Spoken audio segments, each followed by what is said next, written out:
Hola amigos de Diario Médico, en esta oportunidad me encuentro con Lisandro Mejía. Él es gerente general de Samsung Ambiental, una compañía que se encarga de monitorear la condición del aire en cuidados en ambientes críticos de los hospitales y la cantidad de partículas que circulan en estos ambientes. ¿Cómo estás, señor Lisandro? Bienvenido a Diario Médico. Muy agradecido por tu invitación, Dani. Cuéntame un poco cómo es que esta compañía se instaura en nuestro país para monitorear un ambiente crítico en un hospital, ¿no? Que es un tema bastante sensible.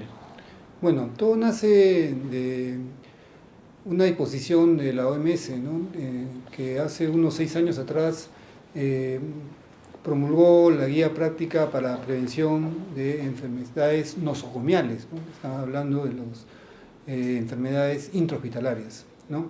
En lo referente a aire ultralimpio de las salas blancas, las salas críticas de los hospitales, indica de que bastaría con evitar el ingreso de partículas de 0.3 micras de tamaño a mayores para garantizar que el ambiente esté libre de contaminantes bacterianos, o sea, esté aséptico.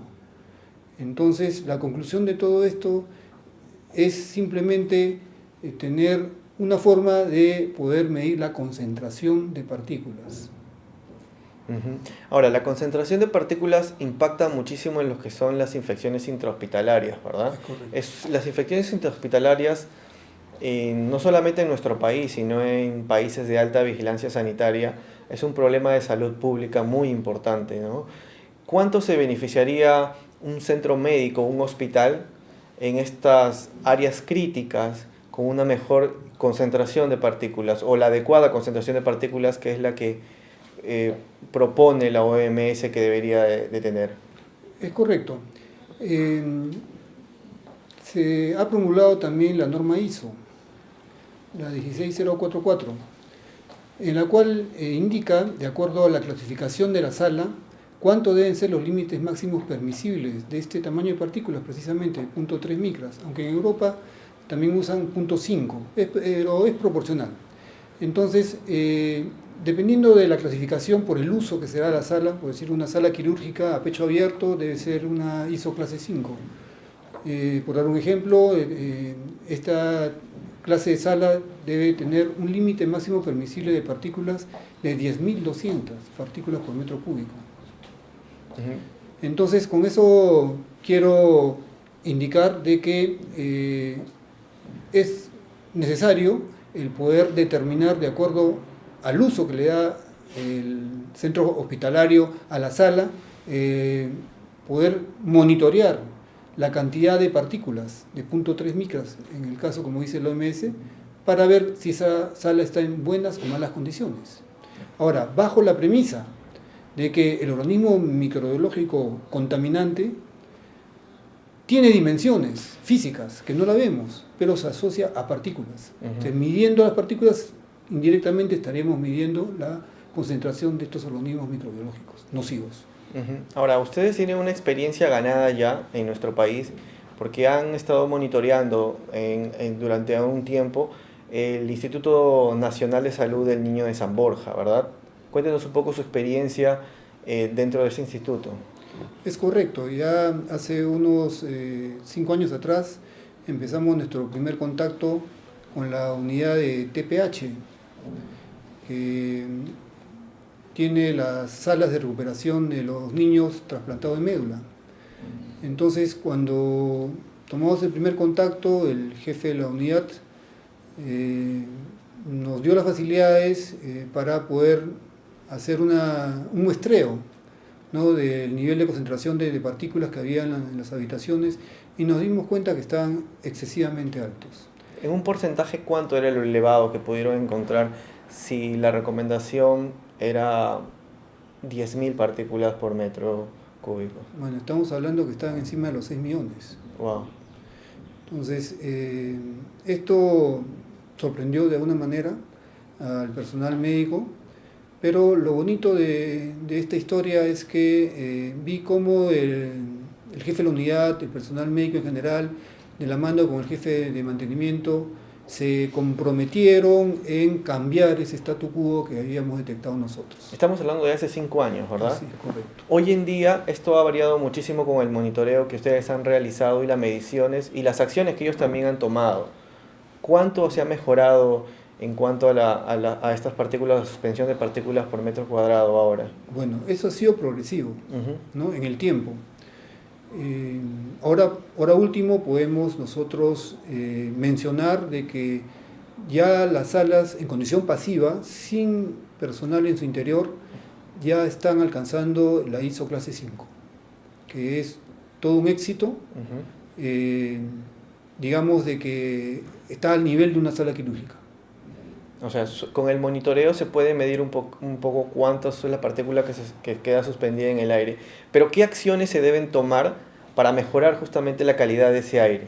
Claro, son varias. Primero, de que al interior de esta sala limpia tiene que haber un filtro EPA, ¿no? Que justamente haga el trabajo de retener el ingreso a este ambiente limpio de esas partículas, ¿no? Estamos hablando, como decía al principio, de 0.3 micras, ¿no? A la vez, tiene que haber un sistema de ventilación con la suficiente fuerza para vencer la resistencia natural que le representa este filtro EPA de alto rendimiento. A la vez, generar un flujo laminar de tal manera de que al ingresar el aire transcurra sin generar turbulencias en su interior y pueda ser extraído en la parte inferior de las paredes. El flujo laminar tiene esa función. Es conveniente que el aire ingrese con la debida fuerza, sea homogéneo, que no cree estas turbulencias para evitar las adherencias en el paciente, en el personal médico, y pueda salir. Ese es un primer punto. A la vez, el sistema de ventilación tiene que ser independiente en cada habitación. Lo que encontramos nosotros, y fue solucionado prontamente en el Hospital del Niño, en la unidad de TPH, es que el sistema de ventilación y la extracción era común a varias salas, lo cual pues hacía que la última sala no tenga la misma fuerza el aire que la primera. De acuerdo a lo que dice la norma, tiene que eso independizarse. En la extracción pasa lo mismo. De ahí, las salas tenían que ser estancas, ¿no? De tal manera de poder crear el propio sistema de ventilación genere una sobrepresión, ¿no? Que facilite al momento de abrir la puerta que el aire salga al pasadizo y no ingrese. A lo que le llaman presión positiva, ¿verdad? Presión positiva, es correcto, ¿no? Y eso se logra pues no con puertas batientes que siempre dejan huelgo, sino con puertas corredizas con sus respectivas frisas. Eso también se trabajó bastante bien. De ahí también ha habido el cuidado de poner pisos que al momento que uno se desplaza, unos tapetes especiales que no levantan polvo, no levantan las partículas. Una serie de estos detalles que nosotros nos complace el haber ayudado con nuestros equipos a muestrear, monitorear la condición de las salas mediante la medición de la concentración de partículas, ¿no? Para que ellos mejoren su calidad. Ha sido progresivo y para que en un trabajo encomiable el personal del hospital se logró el objetivo y ahora lo único que faltaría es tener un sistema de monitoreo en línea que permita ya en estado operativo, cuando está todo el personal adentro, el tener monitoreado en línea la condición de la sala, ¿no? Ahora, ustedes desde su penetración en nuestro país han también asistido a otros hospitales en el monitoreo de modo, digamos, experimental. Ustedes como prueba han ofrecido sus servicios a otros centros públicos y privados. Creo que han estado alrededor de 6 centros médicos donde ustedes han hecho medición de la calidad de aire y la concentración de partículas. ¿Cuál ha sido la realidad que ustedes han encontrado en los centros públicos y privados en los que han estado? Bueno, ciertamente debido a que nuestra norma nacional no ha legislado sobre la condición de la calidad del aire que entra a estas salas limpias, es que ha habido, digamos, una desatención de este tema, ¿no? En general, ya sea en los hospitales públicos o en las clínicas privadas, hemos visto un común denominador que representa pues una altísima concentración de estas partículas en las diferentes salas. Incluso en sala de operaciones donde se lleva procedimientos quirúrgicos. Es correcto, nosotros hemos visto, incluso hemos sido testigos que por falta de recursos, falta de medios, en un hospital del Estado, después de realizar la operación, abren las ventanas como para que se ventile el ambiente, ¿no? O sea, las ventanas que dan a la calle. Así es, ¿no? Entonces eso va directamente en contra de toda norma de prevención del ingreso de estas partículas, y como tal el riesgo de contagio de enfermedades extrahospitalarias es altísimo. Ahora, esta tecnología que ustedes usan para monitorear y su implicancia en el ámbito de la salud no data de muchos años atrás, ¿verdad? Es relativamente nueva y creo que pasa un poco por el tema de desconocimiento de los gestores de los centros hospitalarios. Sí, o sea, estamos bajo ese pensamiento, ¿no? De que el personal médico en general es muy comprometido con su trabajo, ¿no? Pero esto es un tema de reciente desarrollo, ¿no? La disposición, esta guía práctica que mencioné al principio de la OMS no data de hace más de 6 años. Entonces recién está entrando al ámbito de los hospitales, ¿no? La concentración de partículas se monitorea mucho, por darles un ejemplo, en el ámbito de los laboratorios farmacéuticos, ¿no? La industria farmacéutica, esto es el ABC. ¿En el desarrollo de medicamentos? Sí, donde está expuesto el medicamento, por decir, en el proceso de llenado de una vacuna, de un suero, es ahí donde el punto crítico, donde se monitorea la presencia de estas partículas como referencia de elementos contaminantes. Ahora, ¿qué países están en mayor desarrollo en cuanto al monitoreo y la mejora de la calidad de las partículas concentradas dentro de una sala?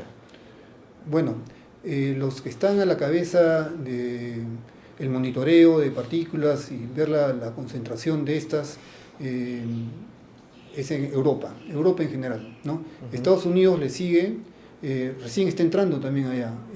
Esto es una materia de muy reciente desarrollo y que se está generando estadística todavía para ver la diferencia de los cambios que hay cuando se tiene una condición de sala dentro de los parámetros, ¿no? O sea, lo que nos faltaría, digamos, entonces en nuestro país sería que la normativa contemple, digamos, un parámetro o una barrera para que los centros puedan, digamos, ejecutar también dentro de sus reglamentos o de sus protocolos mejoras en las condiciones del aire. Sí, sabemos que la gran mayoría no va a cumplir con la exigencia, ¿no? Pero creo que una normatividad no puede ser vertical, tiene que dar un tiempo, porque la experiencia del Hospital del Niño nos lleva a que sin mayor inversión, digamos, se ha logrado el objetivo. O sea, ¿la inversión es mucha, es poca? ¿Cómo se podría catalogar? Yo diría que la inversión es la suficiente. No es gran gasto el poder cambiar de ventiladores, el sistema de extracción, el poder cambiar las puertas. Eso no es gran gasto. ¿Y esto podría impactar en lo que son las infecciones intrahospitalarias, en el número de infecciones intrahospitalarias dentro de un centro médico? De hecho, las estadísticas, por ser un tema muy sensible, como que no salen a la luz, ¿no? Pero yo estoy seguro de que esto ayudaría muchísimo a todos los casos de infecciones intrahospitalarias cuando uno sabe en su entorno cercano, como me ha pasado a mí, de personas de tercera edad que entran a operarse por una dolencia y terminan finalmente contagiados con un virus que finalmente, en la mayoría de los casos, los lleva a la muerte, ¿no? Muy bien, señor Lisandro Mejía, muchas gracias por su tiempo. Muy agradecido nuevamente por la invitación, Dani.